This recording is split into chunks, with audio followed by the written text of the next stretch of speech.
Hey baby, how you doing? Good, how are you? Yeah, not too bad. Always a lovely smile. Good to meet you here again. Yes, same spot. Same spot. Yeah, for great daylight. Yeah.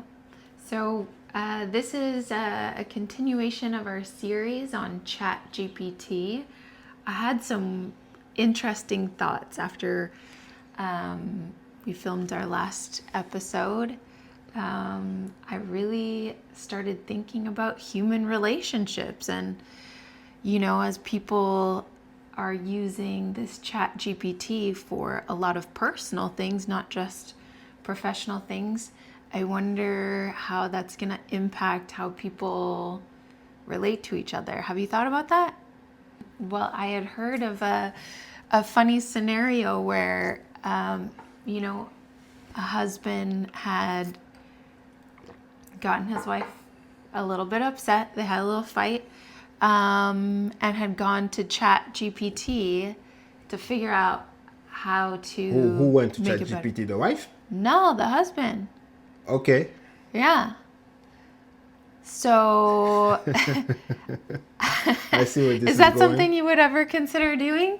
I can only imagine if we had an argument and you came to me with like this scripted Well, answer, I'm normally what that would be good like. on apologies, so I don't think I will have to use ChatGPT. Say what? You can't be for real. Okay, carry on with that story. I'm not going to get myself in trouble now. Yeah, so can you imagine coming to me or me coming to you if I had done something to upset you? Yeah. And it said, you know what, Chris? It's my bad. I take full responsibility. I was in the wrong for saying A, B, C. Imagine it was like this really scripted answer. Like, what would your reaction be if I had just oh my God. chat GPT? She finally came to her senses. Really? Well, I mean, well, it depends, right? If you're not someone that is very forthcoming with being very apologetic, that will kind of have my little bells going and say, hey, what's going on here? Or maybe she wants something. Would you feel it's a genuine apology or a genuine reconciliation? Here's my thing. When people are in arguing with each other, it doesn't really matter at that point whether the person is wrong. All what the other party wants is an apology. So whether it's heartfelt or genuine, I think The truth comes out. issue the apology.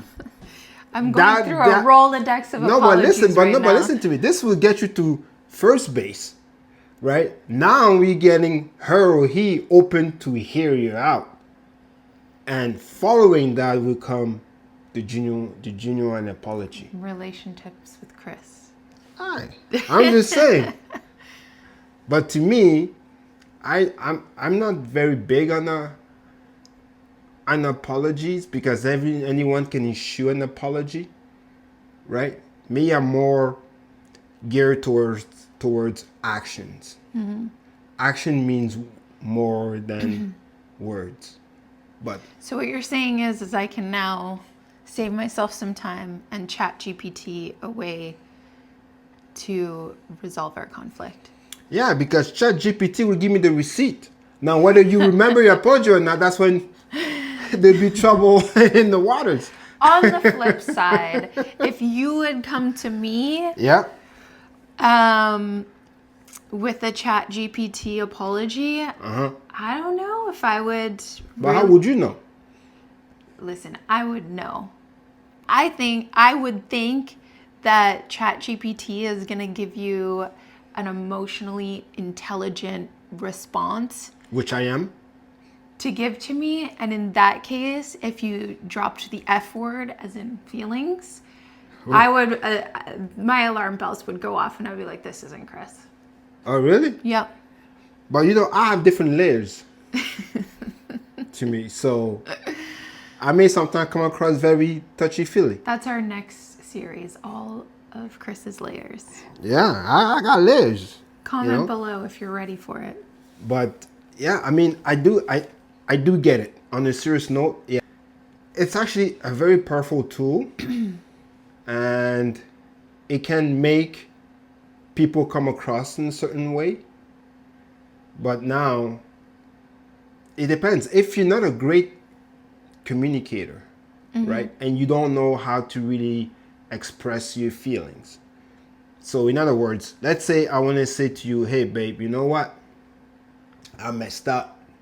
It happens sometimes. Not often, but it does. So I have something back in my throat, but I'm really sorry about what I did. Now listening to myself, I'd be like, what is this guy saying? But now if I have ChatGPT, I can formulate my apology, right? So it's still sincere. I formulate my apologies and then I just run it through ChatGPT. Okay, so How that's a different, I guess, approach.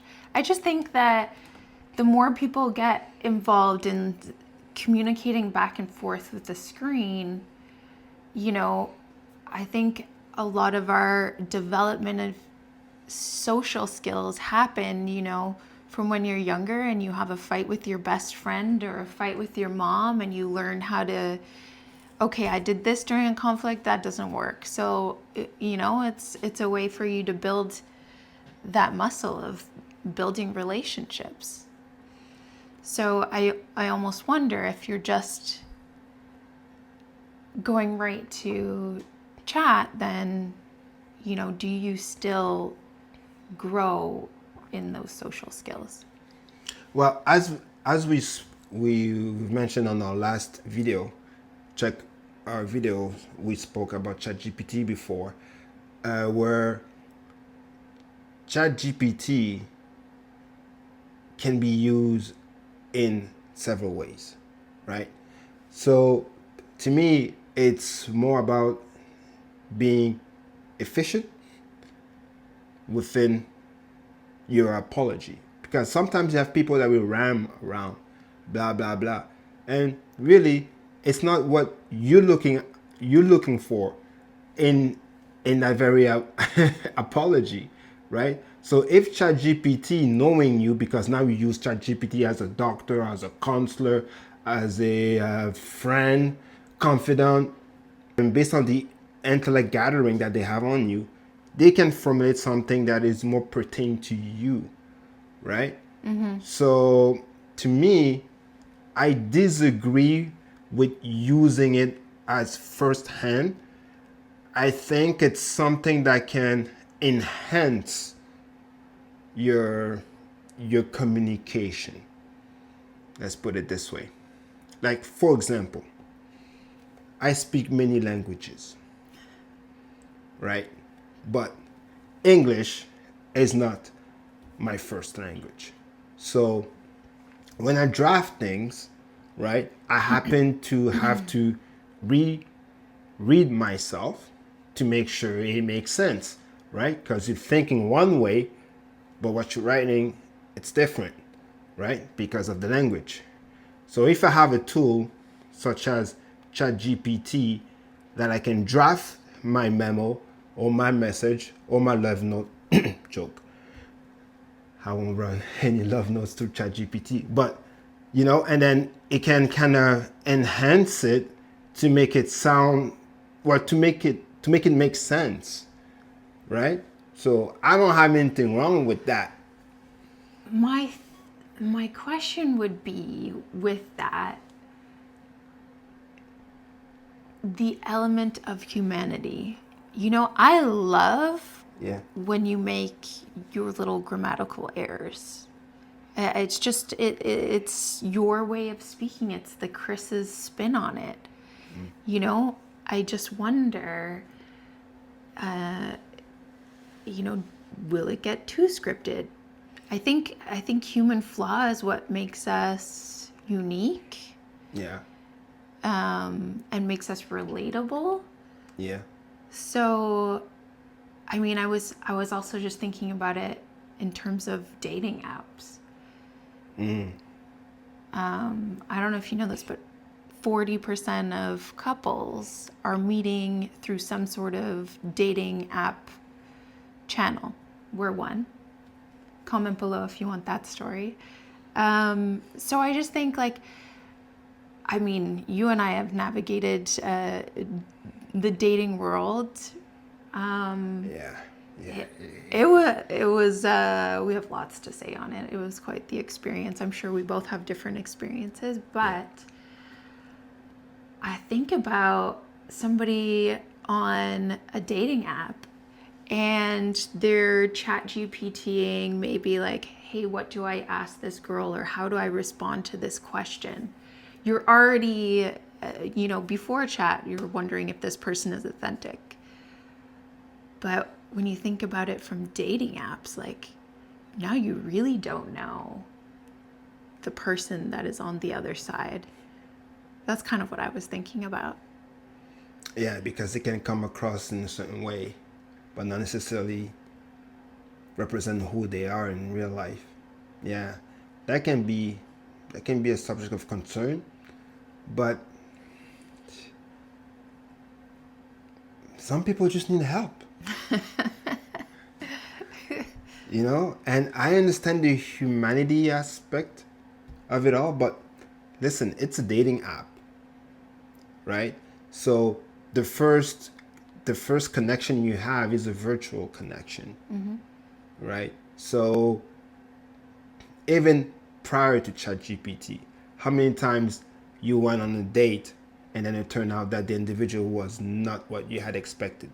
Once you make the physical contact, truth be told, the truth will be revealed. Right? Now, do you want to take that chance? Well, there's also the time involved. I mean, who has time to really waste on, you connect with somebody for, maybe weeks or however long it may be, and you think about the energy and effort to get dressed up and go finally meet this person, and then it's you were just dating ChatGPT for the last couple weeks. Yeah, but at least it still got you excited, right? You got dressed, you got yourself ready to meet this person. I listen. We're going where the world is heading now. It's towards a world where AI is boss. AI is everywhere, right? So look at our kids, for example. For them, this is the norm, right?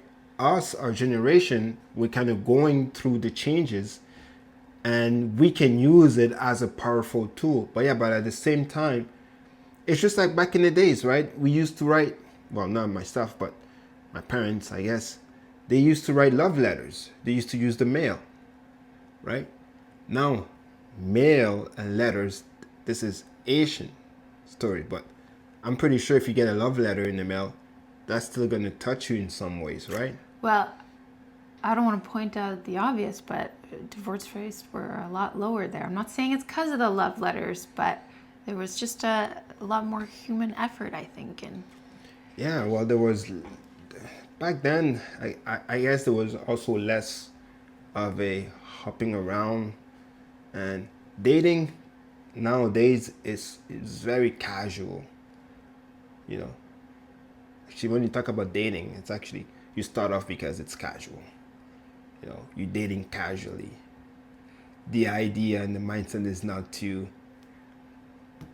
get into a serious relationship from the get-go, although that's what they think, but really and truly, not really, right? So if you're using ChatGPT to help you get to first base, I refer to first base again.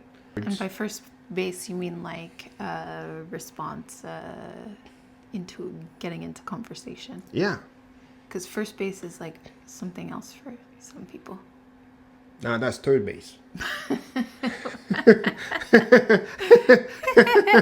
That's third base. Well, no, I think there is a first base Like, I don't know. I'm no expert, but Well, let us know in the comment what first base yeah, what means is to for? you, I don't know. That because could be we a obviously wild have a comment different. section. Yeah, no. So for ChatGPT, I mean, I understand.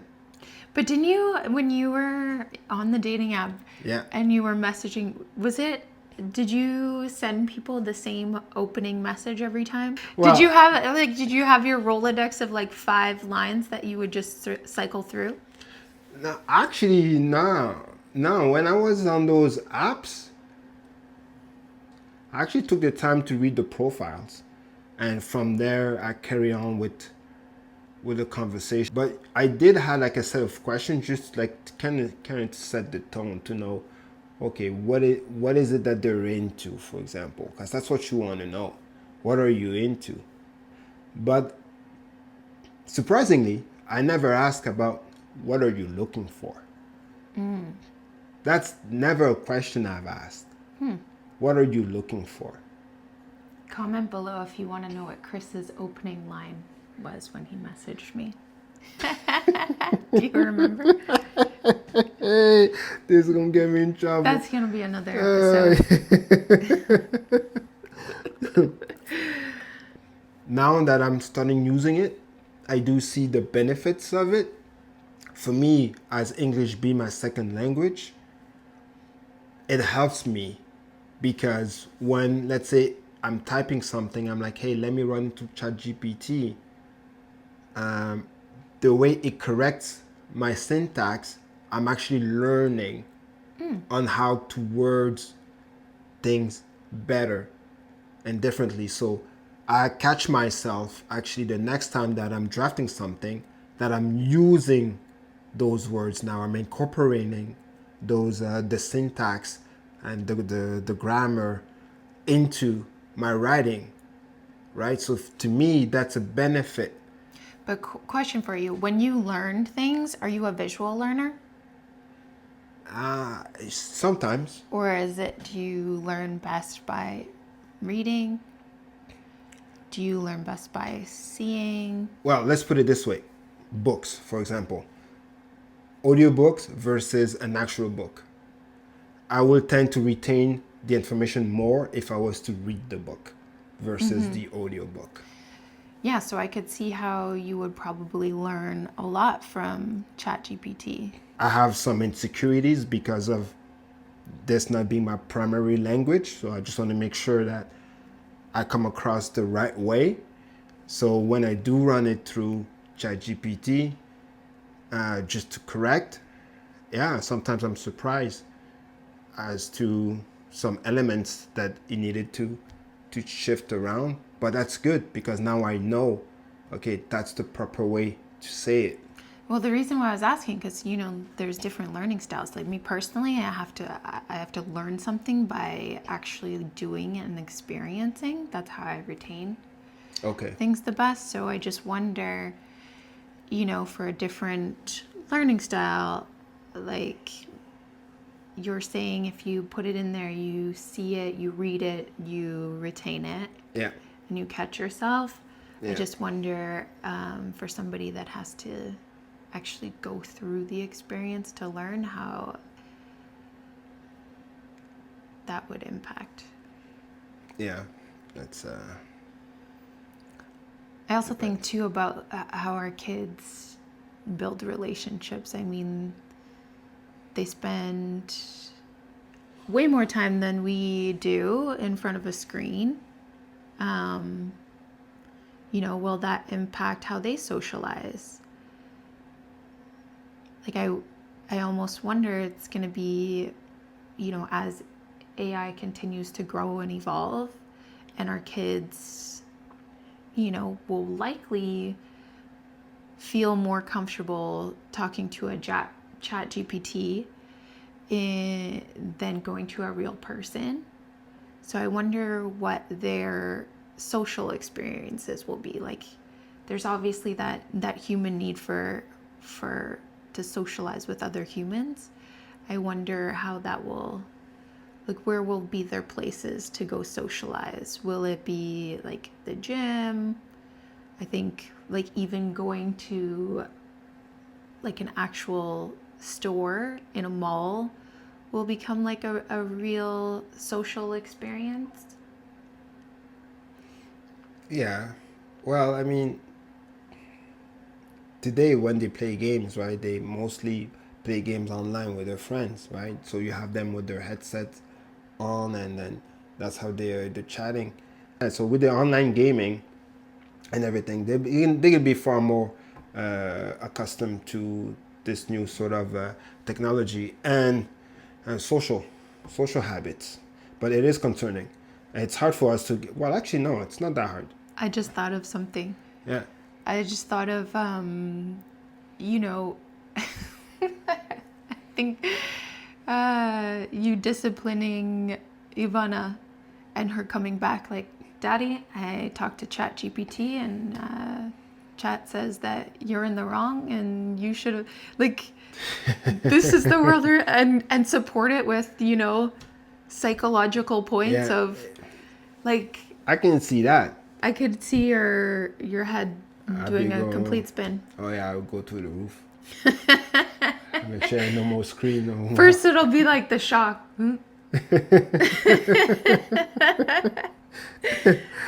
Let us know what you think in the comments. We always like to interact with y'all. It's best to give it a try, see how it works, see the limitations, also the cons, you know, because people, I'm pretty sure they start writing their essays with ChatGPT, right? But at the end of the day, it's efficient, you know? Well, that's a whole nother topic, I think, how it's gonna change our education system. Yeah, definitely. Well, guys, me and my lovely lady here, it's always a pleasure to exchange. Thank you very much for listening. For those who made it to the end of the video, it's much appreciated. You can subscribe, like, and share the video. What you say, babe? Sounds good. Thanks for watching. All right, we catch you on the next one. Bye. Bye-bye.